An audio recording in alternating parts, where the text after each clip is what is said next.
Panther people, what up? Here in beautiful Hilton Head, South Carolina, coming at you, talking all things Deshaun Watson, spurning the Carolina Panthers again. What's Scott Fitterer trying to do to right the ship? What's going on? You're watching Panthers Post with Phil Perkins. Thanks for joining, doing this on my holiday in Hilton Head, South Carolina. Let's get right to it because I know you want the straight goods. So Deshaun Watson, for the second time in almost a calendar year, has turned down the Carolina Panthers. Now, apparently, according to some reports, there are some contract issues that the Panthers and David Tepper, the richest owner in the NFL, was unwilling to give Deshaun Watson guaranteed money for his third and fourth year of his contract. Now, I didn't know that would be precedent setting if they actually did that. It did get me thinking, if you're going all in on Deshaun Watson, you've done under your homework, and, apparently money was not an issue. Why was then money an issue? But it turns out it was an issue. Panthers were told, I think 2 days ago, it just keeps changing. Friday night was absolutely wild in free agency when it comes to Scott Fitterer and company. But the Panthers were told by Deshaun Watson that they're out of the running for his services. And then it looked like at that moment, he was going to be still staying in the NFC South because we knew that the Texans didn't want him in an AFC team. He ended up maybe going to the NFC South. And it looked like it was between the New Orleans Saints and the Atlanta Falcons. And that had me a little stressed out and also a little confused as well. The Saints kind of made some sense. They were a team that was in the playoffs. They have stability in the coaching ranks. They have a new head coach, but he's a guy who's been with the organization for a long time. Also, as we've learned, they showed us that the cap doesn't matter. They have somewhat of a playoff caliber offense as well as the defense as well, as some studs there on defense. But the Atlanta Falcons made no sense to me. On paper, football-wise, it didn't seem like, besides Kyle Pitts, it didn't seem like they were really an elite quarterback away. I thought they were in a worse situation than the Panthers were, but it looked like he wanted to give his hometown a shot, and it really did seem like towards the 11th hour, it looked like he was going to be in the NFC South, and the Panthers were going to have to play him twice a year. But then, after telling the Cleveland Browns, who are in the AFC, that they were out of the running days ago, he then gets his guaranteed money, $230 million guarantee to sign up with the Cleveland Browns, who are sending the Texans 3 first-round picks, and I believe a fourth and a third, but 5 picks altogether. No players at all, but just 5 picks, 3 future ones to the Cleveland Browns. And if that was the deal, because that is definitely not as good of a deal that people were predicting that the Panthers were going to give. There was going to be 3 first-round picks, a 4th-round pick, and then maybe Brian Burns and Jeremy Chin, like wild stuff like that, which seemingly could have been worth it for an elite level quarterback. But the Cleveland Browns send no players. And they are a playoff / Super Bowl caliber roster. And now you put in Deshaun Watson, he could be taking him over the edge. But again, he's in the AFC still got the Bills and Josh Allen. You still got the Patriots, who could improve with their quarterback, with Mac Jones, who still made the playoffs in his rookie year. And then, of course, you got the beasts out west in the AFC West with the Chiefs, the Chargers, the Raiders, if you want to really include them, as well as the Broncos, who got Russell Wilson, of course. In a way, I feel like we may have just dodged a bullet. Maybe I'm just picking what I'm seeing on Twitter, but you already know that the Panthers aren't the biggest fan base of all. They're passionate, that's for damn sure. That's why we're here. But the Cleveland Browns are a historic team. They have fans all over the place. And I'm seeing on Twitter guys going on Reddit, guys and girls going on Reddit, asking what team should they support now that they no longer want to support the Browns. And what I wasn't ready for, while I was ready to have an elite level quarterback who could potentially bring in some talent with him, I wasn't ready for the hate.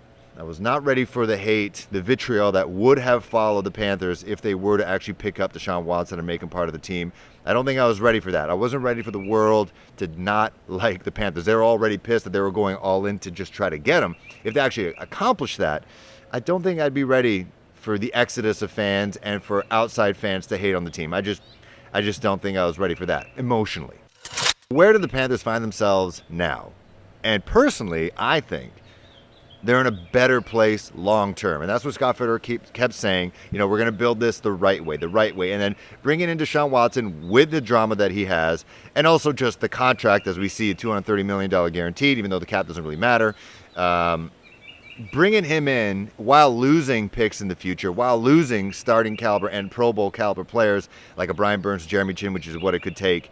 I think now that they don't have him, might be in a better position to succeed in the future. Maybe even this year, because as we're seeing, Matt Ryan staying with Atlanta. We're seeing that. The New Orleans Saints now kind of in flux. They kept Jameis Winston. Tom Brady is back, so it might make things a little bit more competitive, or it could be kind of depressing on Tom's part. We'll see. But I think they could make some damage now. Color me crazy, people.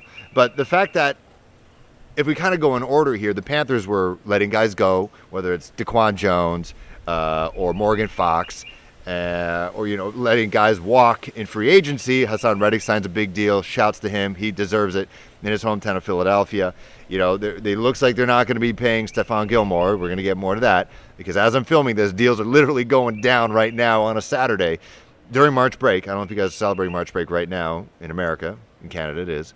But they're not re-signing guys, expensive guys, letting them walk, restructuring contracts. They did that already. We know that with like Shaq and Robbie and Taylor Moton. They did all that. So now they have around $33 million plus in cap space. And while they were waiting for Deshaun, because he took a freaking long time to make his decision, the Panthers were making moves. They were signing guys to make it a little bit more attractive for a veteran quarterback. You know, they got Austin Corbett, the Super Bowl winning right guard from the Los Angeles Rams. They picked him up. They also picked up Rashad Higgins, a nice third receiver who can play in with that mix because, you know, you're going to have guys like, we don't know how Marshall's going to do next year. We don't know how Shi Smith's going to do. Higgins has been a somewhat reliable receiver with the Cleveland Browns. And so I feel like adding those guys, as well as Xavier Woods, Deontay Foreman, who was in Tennessee last year and did a really good job backing up after Derrick Henry went down. I thought they were doing good things to try to improve the team with solid veterans at a pretty good cost. And that was while Deshaun Watson was still considering the Carolina Panthers. But since he's turned them down, Scott Fitter just like, you know, cracked his knuckles, hey, let's get right down to business. Let's just move forward. We're not going to think about the past. We're not going to get personal. We're not going to get, you know, feel upset for ourselves, feel sorry for ourselves. We're going to move forward and we're going to continue to build this team with all this new money that we got available. You know that the Panthers picked up Austin Corbett. So that right side of our offensive line is already eons better than it was last year. So you got him and Taylor Moton anchoring down the right side. But then after that, and Fitter has been talking about this, he's saying that they're going to be prioritizing the offensive line. And so we're wondering, you know, which way they're going to go here. And it literally felt like within minutes or maybe hours of Deshaun Watson finally making the decision to be a Cleveland Brown, the Panthers then picked up from the Baltimore Ravens, center/guard Bradley Bozeman, who's one of the more sought-after free agents out there. It's a one-year deal, kind of a prove-it deal for him. The Panthers seem to be good at that. But I feel like if he does prove it, they will pay him. But he is going to be great, most likely going to be our starting center. So you got, you know, Pat Elflein as the backup, and then you got Bozeman, who is an absolute stud. So you got him, and you got Corbett, who's just won a Super Bowl, so he brings that winning mentality, and Taylor Moton. And then on the left side, really, they could still pick up a guy like Tron Armstead, who is still available. Dwayne Brown, who's an older cat out of Seattle. They could bring him on as a left tackle or just, you know, stick and pick at 6 and pick up one of those stud left tackles if that actually happens. And then you got Brady Christensen, who could either be that left tackle spot or the left guard. I think that offensive line has gotten a lot better. Now, since then, not just Bozeman. Fitter has been dealing, baby. It's almost like he had his plan A, which was Deshaun Watson, and then plan B that he can just immediately flip the switch and just do that plan. And so right after that, they picked up defensive tackle Matt Ioannidis, who's around 6'3", 310 pounds, absolute monster of a man. So you let Daquan Jones go, and then you pick up a guy who might be more productive. And you got him and Derrick Brown right in the middle of the defensive line, going to give havoc in the NFC South for older, less mobile guys like a Tom Brady and Matt Ryan. Jameis Winston, that guy can move. But that right there is going to give a huge benefit to the Panthers defense. Not only did they re-sign Zane Gonzalez to a long-term contract, we knew the kicker situation in Carolina was awful. They also signed the best punter in the league from the Los Angeles Rams, because they can't pay everybody, right? So they got Johnny Hecker, the punter, out of Los Angeles. They're building a bully. Now, we've heard that they want to be a downhill running team, and it looks like with the offensive line investments as well as the Deontay Foreman pickup, he could be an absolute bust, but I think he showed great things last year. Again, backing up Derrick Henry. I feel like they are building what they want to build. They have a plan to build a bully, and it looks like they're doing that with new players. Now, with this new money, players who've been with this team, some people who they call cornerstone players, according to Scott Fitter, DJ Moore signs an extension. He's not going anywhere. He's going to be a big part of this team, obviously. And so you still got our wide receiver core intact. Now, when the defensive backfield room, now we still got Jeremy Chin. We didn't know what the word was going to be with Dante Jackson and Stephon Gilmore. Now we know. Dante Action Jackson signs an extension with the Carolina Panthers. And so while he isn't a Scott Fitterer guy, he didn't draft him. He believes in him. And he had a couple injuries 2 years before that. He was kind of busted up last year as well. Thus, Stephon Gilmore came in handy in that situation. But it looks like at this point they're believing in the younger corner of the two, him or Stephon Gilmore. They're paying him. At this moment in time, it looks like he's going to be the one that's coming back to Charlotte, and it's not going to be Stephon Gilmore, who reportedly is getting some interest from the Las Vegas Raiders. His wife says she's staying in Charlotte, so who knows? He could be a commuter like me. But it looks like they're staying young with Dante Jackson, and they're going to let Stephon Gilmore walk unless there's going to be a shorter team-friendly deal.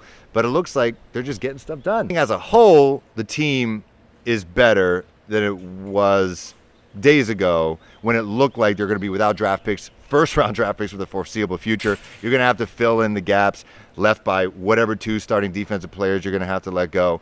And so I feel like they're in a better position heading into the draft. They got the offensive line almost figured out. If they do have a free agent pickup on the left tackle side, great. Then with that sixth pick, you can either stick and pick Malik Willis, whose pro day is coming up, or Kenny Pickett, who might actually benefit from the strength in the offensive line because he is not as athletic as Malik Willis. So he could afford to be a statue in there, even though we know he's got a little bit of wheels there.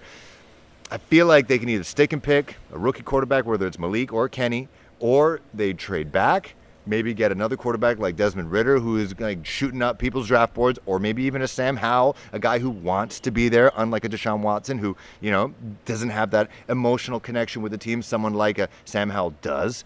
And so I feel like that's a possibility.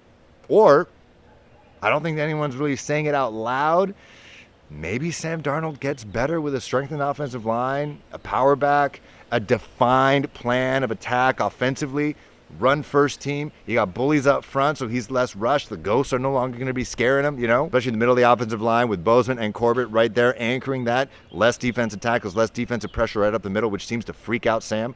Maybe he gets better. Maybe he could solidify himself as the starter. I'm not going to put my money on that, but if I were the Panthers, either you stick and pick at 6, trade back, get another quarterback, maybe get another piece for the defense, maybe a pass-catching tight end later on if you do trade down. And there's still the options out there to trade Christian McCaffrey. Looks like the Bills almost had McKissick, who ended up sticking with his team. So I feel like there's still the option to let go of Christian McCaffrey, gain an extra first-round pick, then trade down, pick up some more guys, and just bolster the team. There's 1, 2, 3, 4, 5, 6, 7 new guys on this team that weren't with the Panthers before. I think as a whole, the Panthers now and the Panthers in the future are in a better spot. Let me know. Like, subscribe, comment below. Beautiful place to be. See you guys soon.